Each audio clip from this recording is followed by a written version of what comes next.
पिछले पाठ में आप सबने सनाद्यंत जो प्रकरण थे उनका अध्ययन किया। अब इसके पश्चात लकारों की सिद्धियां चलेंगी। लकार कितने हैं? 10 11 कौन कौन से? 10 ही है पर विधिलिंग। हाँ, लकार 10 है किंतु लिंग के 2 भेद होने के कारण से 11 लकार हो जाते हैं। और सामान्य रूप से लौकिक भाषा में विधिलिंग और आश्रयलिंग का प्रयोग होता है, अतः इधर फिर वो 10 लकार ही प्रसिद्धि में रहते हैं। और जो लेट लकार है वो वैदिक लकार होने के कारण से वो उसके गणना में फिर नहीं, प्रयोग में मतलब नहीं रहता है। ठीक है, इस कारण से जो हम रूप याद करते हैं वो भी फिर क्या हो जाते हैं? 10 हो जाते हैं। जो हम लेट लकार को लेते हैं तब फिर क्या होते हैं? तो लकार तो 10 ही हुए किंतु भेद के कारण से फिर वो 11 संख्या बन जाती है उनकी। इनको लकार क्यों कहते हैं? कितने लकार है? नाम बोलिए। लट, लिट, लुट, रिट, लोट, लंग, विधिलिंग, आशीलिंग, लुंग, लिंग। अभी तक आप लोगों ने जो लकार पढ़े उसके अनुसार आप लोगों ने लकार बताए, किंतु बीच में एक लकार आपने छोड़ दिया, लेट। प्रत्याहार सूत्र है अ, ई, उ, री, री, ए। तो री तो री के अंतर्गत ही समाहित हो जाता है, तो उसी क्रम से लकार भी है। लट, लिट, लुट, रिट, लेट, लोट, यहाँ तक चला। तो ये सारे टित लकार हुए। उसके पश्चात पुनः उसी क्रम से गित लकार हैं, लंग, लिंग, लुंग और लिंग। तो 6 टित लकार हैं और 4 गित लकार हैं। टित यानी जिनका टकार इति जाता है और गित जिनका गकार इति जाता है। और उसी के अनुसार कुछ व्याकरण की क्रियाओं में भी अंतर आता है। वो अंतर क्या है? जो टित लकार है आत्मनेपद पद में उनको क्या हो जाता है? एत्व हो जाता है, टित आत्मनेपदा नाम टेरे से। जो गित लकार हैं उनमें क्या होता है? जो परस्मै पद के लकार हैं उनमें नित्यम गितः से उनके इकार का लोप हो जाता है। तो जब रूप याद करते होंगे तो आपने देखा है कि जो लंग है जैसे, तो लंग में भी इकार का लोप हुआ है। अपठत, लिंग में भी पठित, आशीलिंग में पठ्यात, लुंग में अपाठित, रिंग में अपठिष्यत। तो गित लकार और टित लकार, ठीक है, इनको अलग अलग किया गया है। कौन सा लकार किस अर्थ में अथवा किस काल में होता है ये भी आपको ज्ञात है, किंतु उसका संपूर्ण जो परिचय है वो तृतीय अध्याय में आ जाएगा आपका। तो लट लकार वर्तमान काल का है। एक एक सूत्र बोल दीजिए। वर्तमाने लट, वर्तमान काल में लट लकार होता है। उसके बाद भूतकाल है। भूतकाल के 3 लकार हैं, एक परोक्ष भूत का है, एक अनद्यतन भूत का है और एक सामान्य भूत का है। तो परोक्ष लिट लुट लकार है। उसके बाद लुट लकार किस काल में होता है? अनद्यतन भविष्यत में। तो भविष्यत के भी 2 लकार हो गए, एक अनद्यतन भविष्यत और एक सामान्य भविष्यत। तो लुट उसका सूत्र क्या है? अनद्यतने लुट। रिट का सूत्र क्या है? रिट शेषे च, ये सामान्य रूप से होता है। लट, लिट, लुट, रिट। उसके पश्चात लकार आता है लट, लिट, लुट, उसके बाद रिट आता है। ठीक है ना? तो रिट का भी आपको बता दिया कि रिट लकार भविष्यत काल में है। उसके बाद क्या है? लेट है। लेट लकार जो है वो लिंगार्थे लेट है ना, और ऊपर से उसमें छंदसी की वृत्ति आती है। तो लेट लकार सामान्य रूप से भाषा में प्रयुक्त नहीं होता है। लेट लकार केवल वैदिक वाङ्मय में ही प्रयुक्त होता है। जैसा प्रचोदयात जो रूप बोलते हैं वो कहाँ का है? वो लेट लकार का है। ठीक है। देही में ददामी ते, तो ददामी ते, पताति विद्युत इत्यादि लेट लकार में है। ठीक है। और वो लिंग के अर्थ में होता है। लिंग लकार किन अर्थों में होता है? विधि, निमंत्रणा, मंत्रणाधीष्ट इत्यादि। तो आज्ञा देने में, प्रार्थना करने में, इन सब में क्या होता है? लेट लकार होता है। उसके बाद है लोट। लोट लकार किसमें है? आज्ञा देने में, वे विधि इत्यादि अर्थों में लोट लकार भी होता है। तो उसका सूत्र क्या है? लोट। उसके पश्चात पुनः लंग आ गया। तो लंग का सूत्र अनद्यतने लंग। लिंग उसके 2 भेद अर्थ के कारण से हैं कि विधि, निमंत्रणा, मंत्रणाधीष्ट, संप्रश्न, प्रार्थनेषु लिंग। उससे जो लिंग लकार होता है तो वो विधि इत्यादि अर्थों में है, इसलिए वो विधि लिंग हो गए। और दूसरा किसमें है? आशीष लिंग लोटौ, कि आशीर्वाद अर्थ में लिंग और लोट होता है। तो इस कारण से एक आशीर्लिंग हो गया। तो अब एक ही अर्थ में, है ना, मतलब एक लकार कई अर्थों में हो सकता है, तो उसके वो भेद नहीं बन जाते हैं। जैसे आप ये प्रश्न कर सकती हैं कि जब आशीर्वाद अर्थ में लोट लकार भी होता है तो विधि लोट और आशीर लोट ऐसा क्यों नहीं बन गया? लिंग के दो भेद बन गए ना, विधि लिंग और आशीर्लिंग। जबकि उसी विद्यादि अर्थों में लोट लकार होता है और आशीर्वाद अर्थ में भी लोट लकार होता है। लोट लकार दोनों अर्थों में हो रहा है, तो वहां भी तो हो सकता था ना विधि लोट और आशीर लोट, जैसे विधि लिंग और आशीर लिंग है। ऐसा क्यों नहीं होता है? ऐसा इसलिए नहीं होता है कि उसमें क्या है कि विधि लिंग में और आशीर लिंग में कार्य अलग अलग हो रहे हैं, तो उसके रूपों में अंतर आ जाता है। ऐसा नहीं कि एक लकार अनेक अर्थों में नहीं हो सकता है। एक लकार जैसे लोट लकार है, विधि लिंग है, तो ये सब कई अर्थों में हो रहे हैं, किंतु इसी प्रकार से रिंग लकार है, वो भी कई अर्थों में हो जाता है, किंतु उनके सिद्धियों में कोई अंतर नहीं होता है। किंतु विधि लिंग और आशीर लिंग में क्या है, जब हम उसकी सिद्धि की प्रक्रिया देखते हैं तो जो आशीर्वाद अर्थ में जब लिंग लकार होता है तो वो कित हो जाता है। किदाशिशी सूत्र से क्या हो जाता है? वो कित हो जाता है। कित होने के कारण से क्या हो जाता है? फिर सारे रूप ही परिवर्तित हो जाते हैं। और विधि लिंग क्या है? वो फिर जब आशीर्वाद वाला अर्थ कित हो जाता है तो जो विधि लिंग वाला है वो गित रहता है। यासु परस्मै पदेषु धातो गिच के कारण से, तो फिर सारा क्रम क्या होता जाता है? उसमें परिवर्तित हो जाता है। जब वो कित हो गया तो उसके रूप में संप्रसारण हो जाएगा, जो संप्रसारण वाली धातुएं हैं, गुण वृद्धि इत्यादि का निषेध होने लगता है। बहुत सारे ऐसे कार्य हैं जो कि कित होने से आशीर लिंग के रूप में परिवर्तित हो जाते हैं। तो उनमें क्योंकि रूपों में भेद हो जाता है, उधर पठेत इधर पठ्या, है ना। अब विधि लिंग क्योंकि इंगित है तो उसके इंगित के कार्य होते हैं, और आशीर लिंग क्या हो गया? आशीर लिंग का जो यासुट हुआ वो क्या हो गया? कित हो गया। तो जो कित होने के कारण से उसके रूप बदल जाते हैं। तो विधि लिंग में रूप बनता है पठेत पठेताम पठेयु, और आशीर लिंग में क्या बनता है? पठ्यात पठ्यास्ताम पठ्यासु। तो इस कारण से लिंग के दो भेद हो गए। किंतु लोट लकार में कहीं ऐसा नहीं कहा गया है कि जब वो आशीर्वाद अर्थ में होगा तो लोट लकार को ऐसा होगा, नहीं होगा तो नहीं होगा, कुछ नहीं। लोट लकार में पठतु का अर्थ आपका पढ़े भी होगा, और आशीर्वाद देने के लिए किंतु में परिवर्तित किया गया तो पठतात भी बन जाता है। तो इसलिए विधि लिंग और आशीर लिंग दो भेद बनते हैं, क्योंकि एक इंगित रहता है और एक कित रहता है। इंगित होने से इंगित के कार्य होते हैं और कित होने से कित के कार्य होते हैं, जिसके कारण से कि रूप में ही पूरा परिवर्तन हो जाता है। ठीक है। उसके बाद क्या है? लुंग। लुंग लकार किसमें होता है? सामान्य भूतकाल में होता है। लंग लकार हमेशा अनद्यतन भूत में है ना। किंतु सामान्य रूप से जो अनुवाद पढ़ाया जाता है तो उसमें व्याकरण की दृष्टि से ध्यान में नहीं देते हैं, तो 5 लकारों में लंग लकार को ले लेते हैं, क्योंकि उसके रूप एक जैसे बनते हैं। लुंग लकार में अलग अलग प्रक्रिया होती है, तो रूप सारल्य की दृष्टि से लंग लकार को समाविष्ट कर लिया, किंतु व्याकरण की दृष्टि से वो क्या है? गलत होता है। ठीक है ना। तो इसलिए लुंग लकार सभी में हो सकता है, चाहे वो परोक्ष हो, चाहे वो अनद्यतन हो, चाहे वो कोई भी हो। ठीक है। अब उसके पश्चात एक लकार और क्या शेष रह गया? रिंग। रिंग लकार का सूत्र क्या है? लिंग निमित्ते रिंग क्रियाति पत्तौ, क्रिया के उल्लंघन होने में। ठीक है ना। और लिंग का निमित्त हो। लिंग का निमित्त क्या होता है? हेतु हेतु मत भाव। ठीक है ना। हेतु हेतु मत और लिंग। तो हेतु हेतु मत, हेतु मतलब कोई कारण है, तो जिस कारण से जो कार्य होना था, जिस कारण से जो कार्य होना था वह उसकी अतिपत्ति हो गई। अतिपत्ति मतलब उसका उल्लंघन हो गया, यानी वो कारण उपस्थित नहीं हुआ तो वो कार्य भी नहीं हुआ। जैसे हम इसका जो उदाहरण देते हैं आपको, वो देते हैं कि यदि तू परिश्रम करता तो विद्वान बनता। ठीक है। तो परिश्रम करना कारण है किसका? विद्वान बनने का। विद्वान बनना कार्य है और परिश्रम करना उसका कारण है, किंतु इसका क्या हो गया? अतिपत्ति हो गई। अतिपत्ति यानी इसका उल्लंघन हो गया। उल्लंघन होने के कारण से न उसने परिश्रम किया और न ही वो विद्वान बना। बात समझ में आ गई। तो परिश्रम करना ये उसका हेतु था, किंतु उस क्रिया को उसने नहीं किया, तो जब हेतु नहीं रहा तो उसका जो फल होना चाहिए था वो भी नहीं हुआ।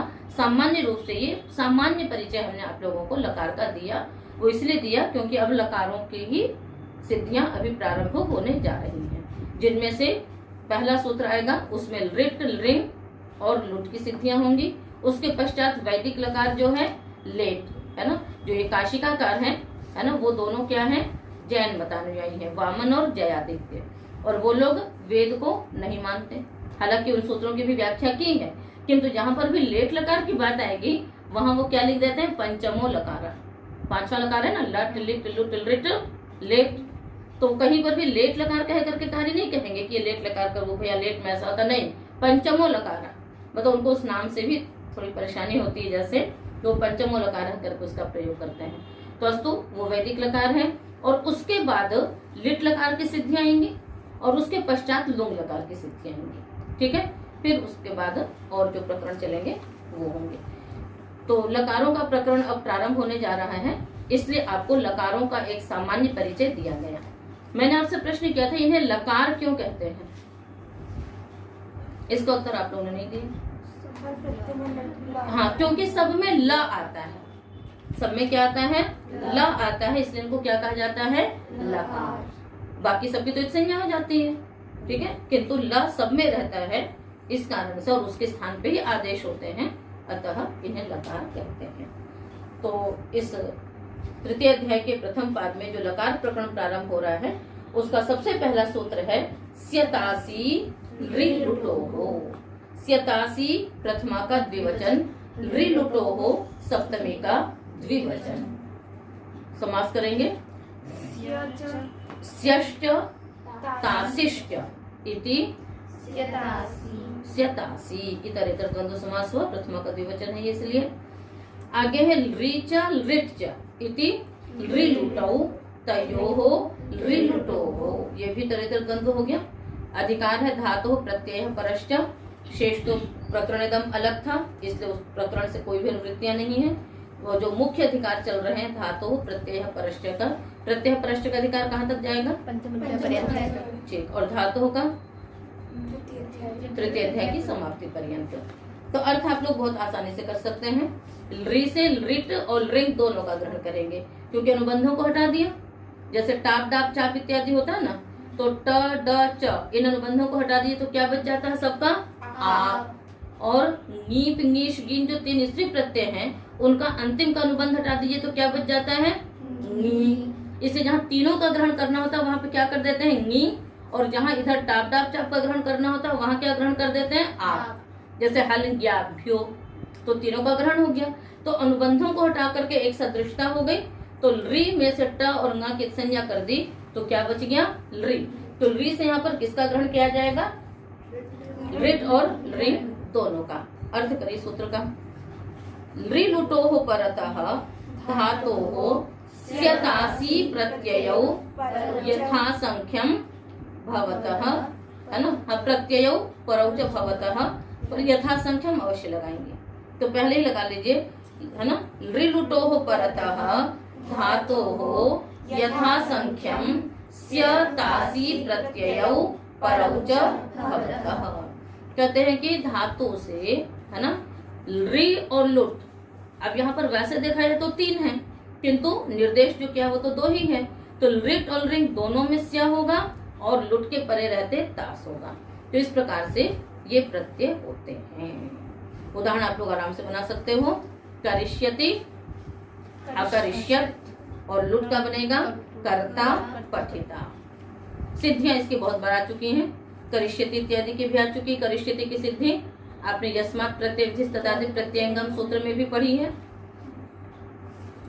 ठीक है, और अकरिष्यत की भी, और रिट की सिद्धियां, लुट की सिद्धियां तो दीधि वेविताम सूत्र में आपको पढ़ा दिया गया था, कर्ता पठिता इत्यादि, है ना। एक बार हम इसका पुनः अभ्यास कर लेते हैं, ठीक है। आपको सूत्र तो मालूम ही है, तो आप सब बताइएगा।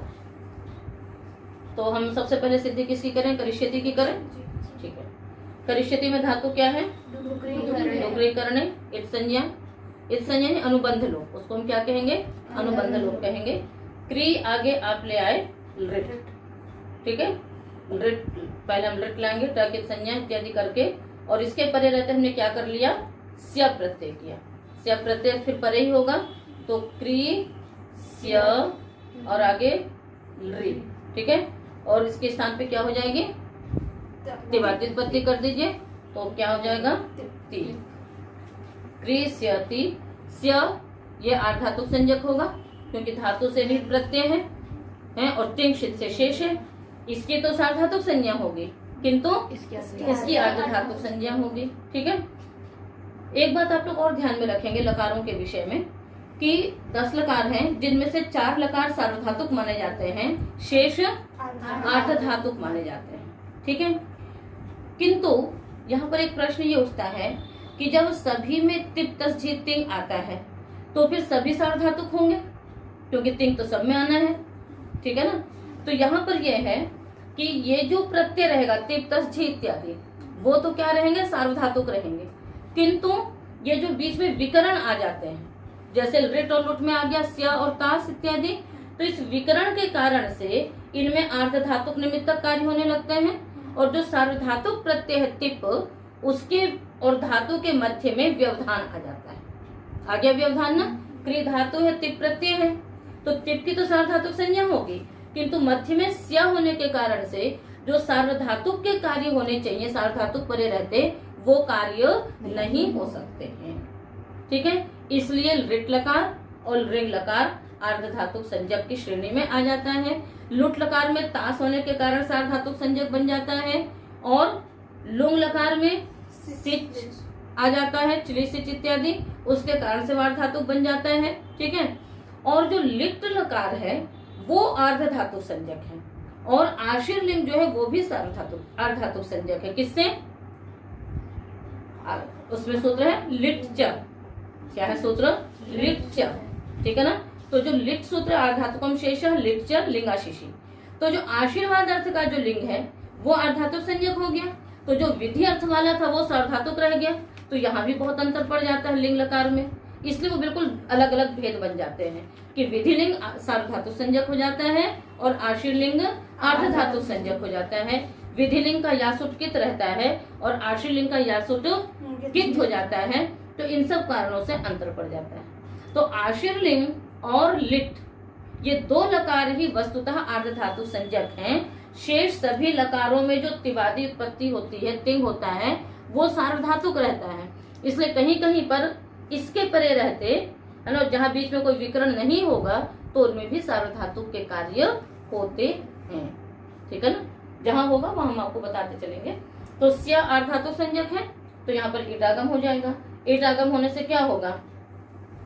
क्री है ना, आगे इट, आगे स्या और आगे ती, उसके पश्चात गुण कर लेंगे कर ईस्याति। यहाँ पर भी क्या होता है कि स्या के परे क्री की अंग संज्ञा होती है और तिप के परे रहते करिष्या की अंग संज्ञा होती है, तभी हम अतो दीर्घ यहीं से दीर्घ कर पाते हैं। तो इसीलिए वहां पर उदाहरण दिया था ये, तो करिष्यति बन गया। और बिल्कुल ठीक इसी प्रकार से आपने क्रील री क्रीस्यति, यहाँ पर लुंग लंग रिंग छोटोदात्ता से अटागम करेंगे और इतष्ट से इकार का लोप करेंगे। ये 2 विशेष करके अकरिष्य की सिद्धि कर लेंगे। और कर्ता पठिता में क्या है? क्री आगे लुट रखा, लुट के प्रति आपने तास कर दिया, क्री तास लुट, लुट के स्थान पे तिवादी उत्पत्ति कर ली। ठीक है। यहाँ पर भी तास जो है वो वलादी अर्धधातुक है, पुनरपि क्री धातु एकाच और अनुदात्त होने से इटागम नहीं होगा।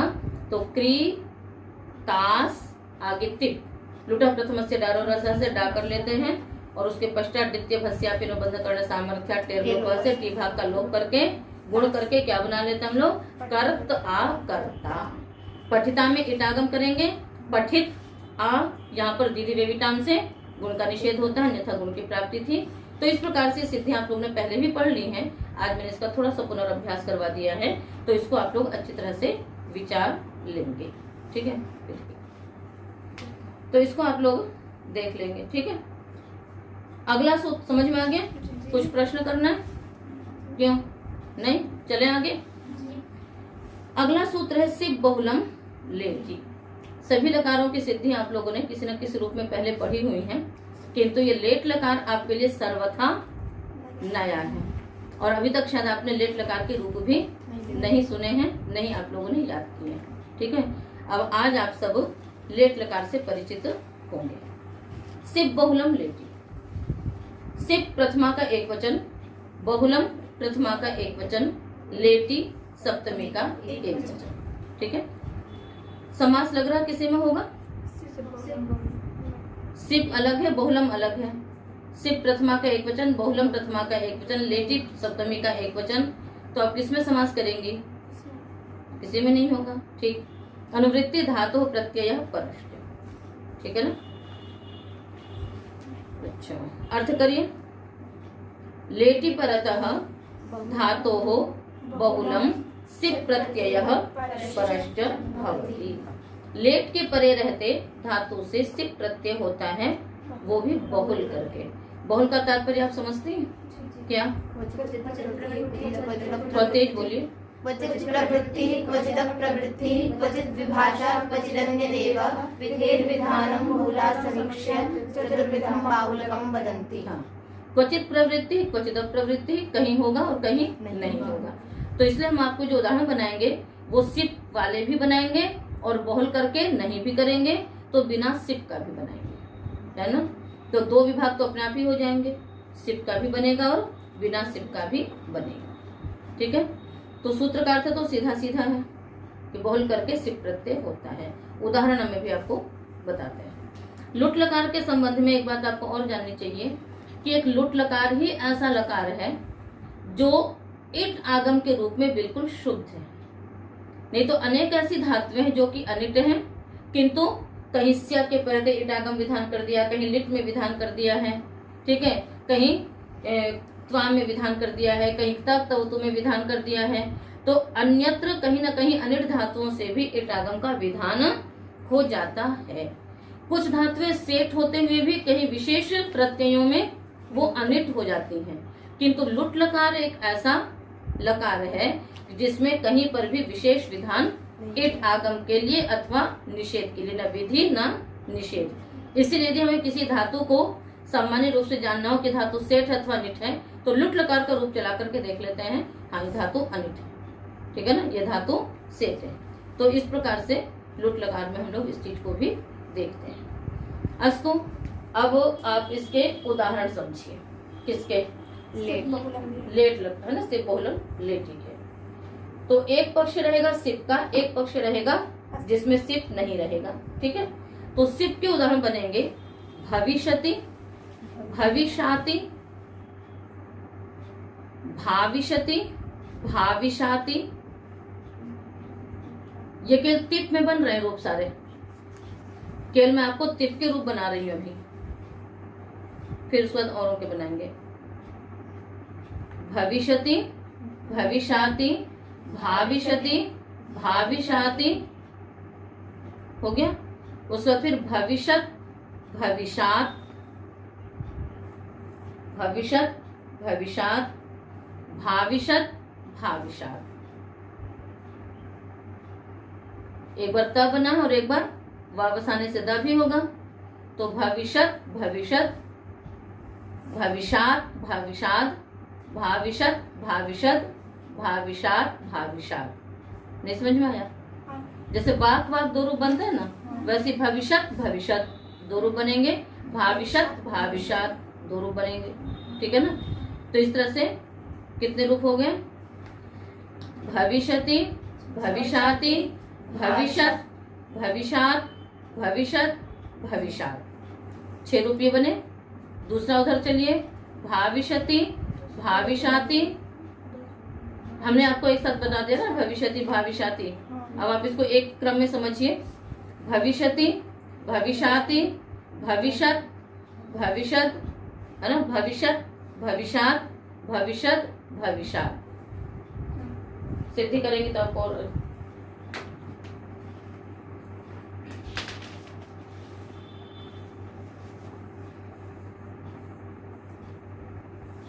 भविष्यति हुआ, ठीक है। दूसरा आपने क्या लिखा? भविष्याति, भविष्यति, भविष्याति, ठीक है। फिर भविष्यत, इकार का लोप, ठीक है। और उसके बाद भविष्यद, तो हम इसको एक साथ ऐसे कर दे रहे हैं, भविष्यत, भविष्यद और भविष्यात, भविष्यात। कितने हुए?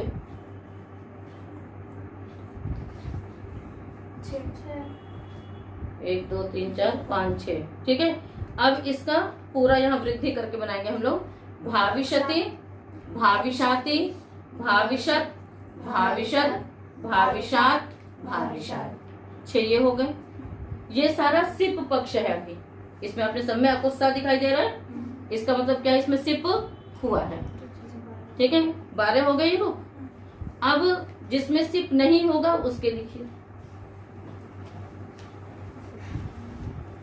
अभी सभी केवल तिप के रूप बन रहे हैं आपके, 18 रूप हो जाएंगे। अब देखिए भवती, तुम लोगों का जो ये है ना, खत्म।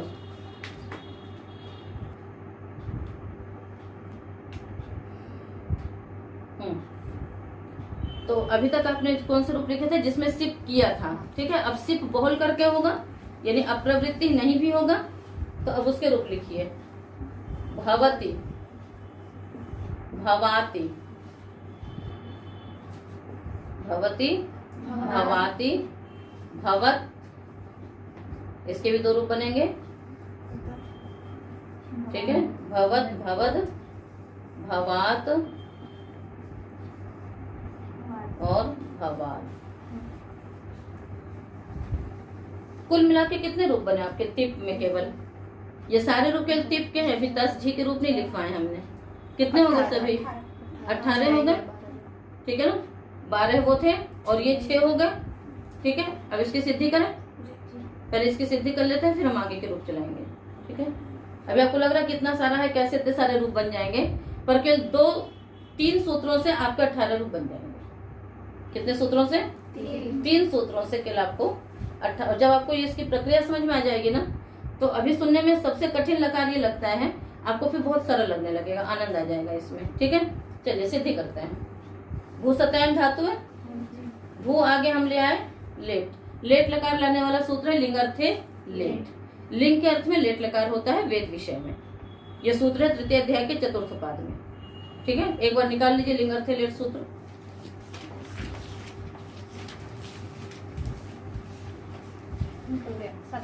सातवें नंबर का छंदसी के नृत्य आ रही है। छंदसी विषय लिंगार्थे लेट प्रत्यय परश्च भवति। हम सामान्य रूप से लोक भाषा में क्या करते हैं, विधि लिंग का प्रयोग करते हैं प्रार्थना इत्यादि के लिए, किंतु वेद विषय में लेट लकार का। अब प्रतिदिन प्रार्थना करती हैं, धियो यो नः प्रचोदयात्। प्रचोदयात् का अर्थ क्या है कि आप हमारी बुद्धि को श्रेष्ठ मार्ग पर चलाइए। सामान्य से कई लोग प्रचोदयात् को पंचमी का एकवचन बता देते हैं, क्योंकि रूप देखने में वैसा ही लगता है, किंतु व्याकरण पढ़ने के बाद आपको इसका ज्ञान हो जाना चाहिए।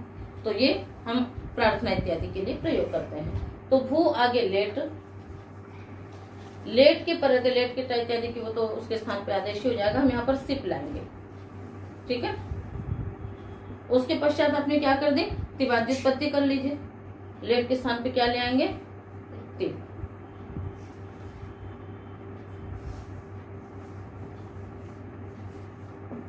टिप लेट के स्थान को है, इसलिए लेट ही माना जाएगा ना ये तो। अब इसके पश्चात प की संज्ञा कर दीजिए, ई की संज्ञा कर दीजिए। ठीक है, क्या शेष बच गया, स। सिप की तो अर्धातुक संज्ञा ही रहेगी, अर्धातुक संज्ञा रहेगी ना। क्यों अर्धातुक संज्ञा है, क्योंकि तिंशित से शेष है, अतः इटागम हो जाएगा। तो भू इट सिप का हम सशेष रख रहे हैं, आगे तिप है, बीच में हमने अभी स्थान छोड़ा हुआ है। एक सूत्र है लेटो डाटो। क्या है सूत्र, लेटो डाटो। लेटः अट आट आगमौ भवतः। लेट लकार को अट आट आगम होते हैं, तो पर्याय से होंगे, एक बार अट आगम होगा और एक बार आट आगम होगा। तो यहाँ पर हम अट आगम कर रहे हैं। अभी हम किसका रूप बना रहे हैं, अट आगम वाले बना रहे हैं। ठीक है, अट आगम हो गया। लेट को होगा तो तिप से पहले बैठेगा, भू ई सिप अति। ठीक है, यहाँ गुण हो सकता है ना, गुण कर लीजिए। तो क्या हो गया, भो अवादेश कर लीजिए, क्या बन जाएगा, भवी। स को मूर्धन्यादेश कर लेंगे, आदेश प्रत्यय से क्या हो गया, इसमें मिल गया भविष्यति। बन गया भविष्यति। जब हम 8 आगम करेंगे तो क्या बनेगा? नहीं, 8 आगम करेंगे तो भविष्याति। क्या बनेगा? भविष्याति। यहाँ तक समझ में आ गया? अब आइए आप यहीं पर रहिए। अभी आपने 8 आगम किया हुआ है, भविष्यति भविष्याति 2 रूप बन गए, 8 आगम और 8 आगम। अब यहाँ पर एक वार्तिक लगती है, सिप बहुलम णित वक्तव्य। क्या है वार्तिक? सिप बहुलम णित वक्तव्य। सिप को बहुल करके णित कह दीजिए। णित होने से क्या हो जाएगा? वृद्धि हो जाएगी। तो जो आप गुण कर रहे थे भो, उस गुण को हमने क्या, इसको जब नित्वत मान लिया तो भू को क्या वृद्धि हो जाएगी? भाव वृद्धि हो जाएगी। और फिर आवादेश होगा तो क्या बन जाएगा? भाविष्यति। आपने देखा होगा रूप हमने बनाया था भविष्यति भविष्याति, और जब नित्वत कर देंगे तो क्या बन जाएगा? भाविष्यति भाविष्याति। इतना हो गया, ठीक है। अब उसके बाद एक रूप बनाया हमने जिसमें इकार का लोप कर दिया गया है। क्या कर दिया है? लोप हो गया, इकार का लोप हो गया है, ठीक है। तो उसमें एक सूत्र लग जाएगा, स्थिति आपकी वही है, नहीं पूरा बना लेते हैं हम लोग, भविष्यति है ना। इस वर्ष भविष्याति भविष्यति भविष्याति 4 रूप बना लिया आपने। अब इसके पश्चात एक सूत्र है, इतश्च लोपः परस्मैपदेषु। तृतीय अध्याय के 4th पाद के अंतिम में है ये सूत्र सारे, जहाँ पे लेट प्रकरण है पूरा। ऊपर सूत्र देखिए, लेटो डाटो, उसके बाद है आत आई वैतो न्यत्र। ये दोनों सूत्र आत्मनेपद में लगेंगे, अभी यहाँ नहीं लगेंगे। उसके पश्चात सूत्र इतश्च लोपः परस्मैपदेषु, है ना। लेटः इतः लोपः भवति परस्मैपदेषु। परस्मैपदी धातुओं से क्या होगा? लेट लकार के इकार का लोप हो जाएगा। तो ये परस्मैपदी धातु है, लेट लकार का है, इकार का क्या हो गया? विकल्प से लोप होगा। वैतोन्यत्र से वाक्य वृत्ति आती है इसमें, तो विकल्प से लोप होता है। तो यहाँ पर इकार का क्या हो गया? लोप हो गया विकल्प से। तो जब लोप नहीं हुआ था तब तो भविष्यति बना था, जब लोप हो गया तो क्या बन गया? भविष्यत बन गया, ठीक है। अब इसके पश्चात क्या लगाएंगे हम? छलाम जो शोनते, उससे जश्व करेंगे और फिर वापस आने से चर्त्व करके क्या बन जाएगा? एक बार त, एक बार द। इतने रूप बन गए। कितने? कुछ कठिन लगा आपको? नहीं। एक बार 8 किया, एक बार 8 किया, एक बार नित्वत किया, एक बार नित्वत नहीं किया, और अब ये सारा सिप का रूप है। तो भविष्यति भविष्याति भविष्यत भविष्यत भविष्यात भविष्यात। फिर जब सिप ये अनित पक्ष रहा, जब नित्वत कर लेंगे तो क्या रूप बनेगा? भाविष्यति भाविष्याति भाविष्यत भाविष्यात भाविष्यत भाविष्यात। ये सारे रूप किसमें बने? सिप में। जब नित्वत हुआ तो वृद्धि हुई तो भविष्यति हो गया, जब नित्वत नहीं हुआ तो गुण होकर के भविष्यति रहा, जब अट आगम किया तो भविष्यति, 8 किया तो भविष्याति। इतना समझ में हो गया। अब देखिए हमने एक रूप बनाया है भवति भवात। ये तो बहुत ही सीधा है। कैसे है देखिए, भू सिप बहुल करके होगा, यहाँ सिप हमने नहीं किया, जब सिप नहीं हुआ तो क्या रह गया? भू आगे तिप। लेटो डाटो ने तो कोई शर्त नहीं रखी है, ठीक। तो भू तिप, लेटो डाटो ने तो नहीं कहा है कि एक बार होगा नहीं होगा, उसका कोई विकल्प नहीं, वो सर्वत्र होगा, ठीक है। सिप होगा तो भी होगा, सिप नहीं होगा तो भी होगा। तो अटागम हो गया, ठीक है ना। तो क्या स्थिति रह गई?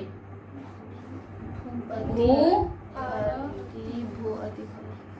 भू अट का अ आगे तिप, ठीक है। अट आगम तो तिप को ही हुआ है, ये तो सार्वधातुक है। सिप अर्धातुक था पर ये तो सार्वधातुक है, अतः तिंक्षित सार्वधातुकम से सार्वधातुक संज्ञा है इसकी, तो यहाँ पर कर्तरी शप लग जाएगा। क्या लग जाएगा? कर्तरी शप लगेगा। उससे क्या आएगा? यहाँ पर शप भी आएगा।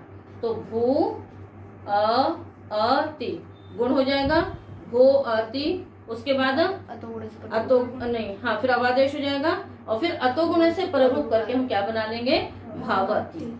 और जब 8 आगम होगा तब भी शप होगा, तो इसको हमेशा ध्यान में रखिएगा। अभी आपको जब आख्यातिक पढ़ाई जाएगी उसमें हर धातुओं के हम लोग लेट लकार के रूप चलाएंगे। आख्यातिक में क्या होगा? हर धातु के 10वां लकार भी चलाते हैं और सारे धातुओं के लेट लकार भी चलाएंगे। तो आप इस चीज को ध्यान में रखना है आपको कि जब सिप होगा तब शप नहीं होगा, किंतु जब सिप नहीं होगा तब तो तिप सार्वधातुक संज्ञक है, तो वहां कर्तरी शब्द से शप होना ही होना है। ठीक है ना। तो भू अति और फिर गुण इत्यादि होकर के भवती, एक बार आठ आगम होगा तो भवाती, और जब इकार का लोप होगा तो भवत भवद भवात भवात। आगे सुन में अब एक बार पूरे तिप में रूप चला दीजिए आप लोग। भविष्यति भविष्याति भविष्यात भविष्यत भविष्यात। हाँ, नित पक्ष भाविष्यति भाविष्याति भाविष्यत भाविष्यात भाविष्यत भाविष्यात। समझ में आ गया? सबको समझ में आ गया? प्रतीचि कौमुदी समझ में आ रहा है? वो ठीक है। अब इसी प्रकार से जब हमने हाँ जब सिप नहीं किया तब भवती भवाती भवत भवात भवद भवात। तो अब देख लीजिए संस्कृत भाषा हमारी कितनी समृद्ध है। केवल तिप में 18 रूप बन रहे हैं। केवल तिप में कितने रूप बन रहे हैं? 18 रूप बन रहे हैं। और हर प्रकार के उदाहरण हमें वेदों में मिलते हैं। सिप का उदाहरण मिलता है तारिशत, जोशिषत, मंदिशत। अभी आपको इसके भी उदाहरण बताएंगे अभी आपको। तो सिप के भी प्रयोग मिलता है। ऐसा नहीं कि हमने केवल रूप बना लिए हैं, प्रयोग भी उपलब्ध होते हैं। तो प्रयोग से समझ में आ जाता है कि सभी प्रकार के प्रयोग बन सकते हैं। अब प्रचोदयात में सिप नहीं किया, आठ आगम किया। जोशिषत में सिप किया, आठ आगम किया। पताति विद्युत में आठ आगम कर लिया, सिप नहीं किया है। इस प्रकार से प्रयोग बनते रहते हैं। तो ये हो गया। अब उसमें आ जाइए, किसमें? तस में। तस में आप लोग बनाने का प्रयास करिए। उसी प्रकार से भविष्यतः, सारी प्रक्रिया उसी प्रकार से रहेगी। यहाँ पर इकार नहीं है इसलिए इकार का रूप नहीं होगा। ठीक है। तो भविष्यतः भविष्यातः भाविष्यतः भाविष्यातः भवतः भवातः। इसमें दम कम हो गए। बस आपका क्या क्या पक्ष रहा? सिप पक्ष नित्वत में, सिप पक्ष अनित, इतश्च लोप लगना नहीं है। जब वो लगना नहीं है तो उसके रूप कम हो गए, और फिर जो जश्च चर्त्व के दो रूप बनते थे वो भी खत्म हो गए। तो भविष्यतः भविष्यातः भाविष्यतः भाविष्यातः, और असिप पक्ष में 8 का हो गया भवतः भवातः। ठीक है। अब झी में चले। भविष्यन्ति बनाओ, भविष्यन्ति भविष्यांति भाविष्यन्ति भाविष्यांति। अब यहाँ पर देखो, यहाँ क्या होगा? जब इतश्च से इकार का लोप होगा तो क्या स्थिति हो जाएगी? देखिए आपको,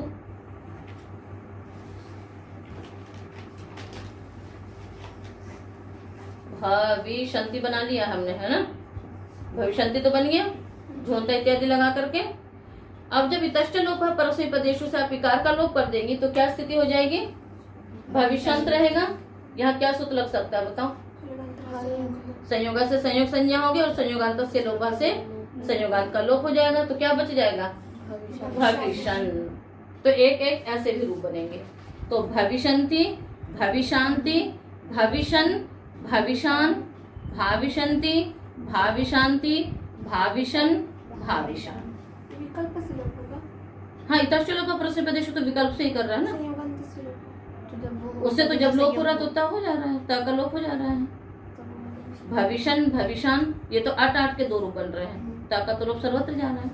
तो अब कितने रूप हो गए? भविष्यन्ति भविष्यांति भविष्यन भविष्यान भाविष्यन्ति भाविष्यांति भाविष्यन भाविष्यान। कितने हो गए? 4 इसमें 4 उसमें, है ना? 8 हो गए। और वो जस्ट चर्त वाले के कारण से कम हो गए वो रूप। तो ये हो गया। अब उसी में चलिए, जब हमने सिप नहीं किया, भवंती भवांती भवन भवान। ठीक है ना? 4 रूप बन गए। तो तिप 10 जी हो गया इतना। अब इसी प्रकार से सिप में चलो, चले आगे। भविष्यसि भविष्यासि भविष्यः भविष्याः। पहले अनित पक्ष ले लेते हैं सारे हम लोग। तो इसमें क्या हुआ? भविष्यसि बन गया था। ठीक है ना? भविष्यसि तो बन गया एक बार, भविष्यासि भी बन गया। और जब हमने इतश्च से इकार का लोप किया तो क्या हो जाएगा? फिर भविष्यस रहेगा। और उसके बाद फिर खरवसायन विसर्जन, यहाँ रुत्व विसर्ग करके क्या हो जाएगा? भविष्यः। 8 आगम करोगे तो भविष्याः। तो क्या रूप बने? भविष्यसि भविष्यासि भविष्यः भविष्याः भाविषसि, भाविषासि, भाविषः, भाविषाः। ठीक है। भवसि, भवासि, भावासि नहीं, यहाँ पर तो आपका भाई रहेगा, यहाँ वृद्धि नहीं होगी। भवसि, भवासि, भवः, भवाः। समझ में आ गया। तो यहाँ पर बस एक ही बात हुई, बिल्कुल तिप की तरह रूप रहे, बस अंतर कितना हो गया, जब आपने तष्ट लोप से लोप किया तो वहाँ पर रूप विसर्ग हो गया और वहां पर डबल डबल हो जा रहा था। तो भविष्यः, भविषाः, भाविषः, भाविषाः, भवः, भवाः। आगे ऐसे थस में तो वही बनेगा आपका भविष्यथः, भविषाथः, भाविषथः, भाविषाथः, भवथः, भवाथः। और भविष्यथ, भविषाथ, भाविषथ, भाविषाथ, भवथ, भवाथ। आगे मिप में चलिए बनाइए। भविष्यमि, भविष्यामि, नहीं, पहले इकार का लोप कर दो। भविष्यम, भविष्याम, चार रूप बन गए। इसमें तो विकल्प और कुछ होगा नहीं। अब नित पक्ष भाविष्यमि, भाविष्यामि, भाविषम, भाविषाम। ठीक है। आगे जब सिर्फ नहीं होगा, हाँ, जब सिर्फ नहीं होगा तो भवमि, भवामि, हाँ, भवमि, भवामि, भवम, भवाम। वस में आइए। भविष्यवः, भविषावः। यहाँ पर एक सूत्र लग जाएगा, स उत्तमस्य। लोप के बाद सूत्र है हाँ, लेटः उत्तमस्य सकारस्य विकल्पेन लोपः भवति। लेट लकार के उत्तम पुरुष के सकार का विकल्प से लोप होगा। तो उत्तम पुरुष में है ना वस, मस, तस, थस इत्यादि में नहीं होगा, उसमें नित्य लोप रहेगा, उसमें लोप बिल्कुल भी नहीं होगा, किंतु उत्तम पुरुष के सकार का विकल्प से लोप हो जाएगा। तो अब क्या क्या बन जाएगा रूप देखिए। भविष्यवः, भविषावः, भविष्यव, भविषाव, चार बन गए। फिर ऐसे भाविषवः, भाविषावः, भाविषव, भाविषाव। ये क्यों विकल्प हो रहा है बताओ। सौसमस्य से सकार का लोप विकल्प से हो रहा है। तो जब सकार रहेगा तो विसर्ग रहेगा, तो जब सकार ही नहीं रहेगा तो विसर्ग भी नहीं रहेगा। और उधर भववः, भवावः, भवव, भवाव। इसी पर मस में चला लीजिए। भविष्यमः, भविषामः, भविषम, भविषाम, भाविषमः, भाविषामः, भाविषम, भाविषाम, भवमः, भवामः, भवम, भवामः। ठीक है। तो इस प्रकार से इतने ये रूप आपके केवल लेट लकार में बनते हैं, है ना। तो सभी धातुओं में कितने रूप बनेंगे, तो आप लोग इसको अच्छी तरह से अभ्यास में करिएगा। और ये स्थिर करना है कि ये सिप का है, सिप में अट आट है और उसमें भी एक बार नित होता है, एक बार नित नहीं होता है। जब नित होगा तो वृद्धि का रूप बनेगा, जब नित नहीं होगा तो गुण का रूप बनेगा। फिर इतष्ट लोपा भी विकल्प से करता है, तो इकार का लोप भी विकल्प से होगा। फिर स उत्तम से ध्यान देना है आपको कि उत्तम पुरुष में सकार का लोप विकल्प से होता है। ठीक है। उसके आगे भी उदाहरण है आपके, जैसे जोशिषत, तो सिद्धि तो इसी प्रकार से होगी जैसे आपकी भविष्यत की थी। बस जोश में गुण करेंगे पुगंत लघु पदस्य च से, तो क्या हो जाएगा, जोश को जोश गुण होगा, जोश इट, सिप अट तिप, जोशिषत, मंदिशत। ठीक है ना। तारिशत, तारिशत में क्या हो जाएगा, नित्वत हो जाएगा, तो वृद्धि हो जाएगी तो तारिशत बन जाएगा। इसी प्रकार से पताती, पत्रिगत धातु से अट करेंगे, सिप नहीं करेंगे, बोल करके हो रहा है इसलिए सिप नहीं किया, तो पत आट आगम कर लिया, पत शप आट और आकाश में दीर्घ लगा करके पताती विद्युत बन जाएगा।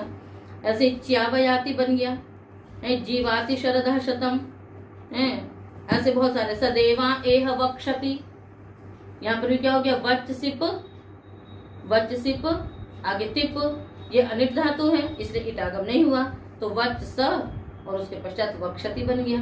तो इस प्रकार से सारे आपके लेट लकार के बहुत सारे उदाहरण दिए हुए हैं। जीवाति शरदः शतम, जीवाति बन गया। तो कहीं कहीं आपको लगता होगा कि जीवती होना चाहिए, जीवाति कैसे बन रहा है, ठीक है ना। च्यावयाति कैसे बन रहा है, सद्वक्त तो क्या होता है, शक होता है तो अ ही रहता है, ये कैसे हो रहा है, लेटो डाटो से आठ आगम हो जाता है। बात समझ में आ गई। तो इस प्रकार से ये इसके सारे उदाहरण हैं। तो भू धातु के ही बहुत सारे प्रयोग आ गए और उसके पश्चात जोशिषत, तारिशत, मंदिशत और नहीं होता है तो पताति विद्युत, उदधिम च्यावयाति, ठीक है ना। जीवाति शरदः शतम, सदेवा एह वक्षति। तो इस प्रकार से आपका सिप बहुलम नेति सूत्र भी पूर्ण हुआ।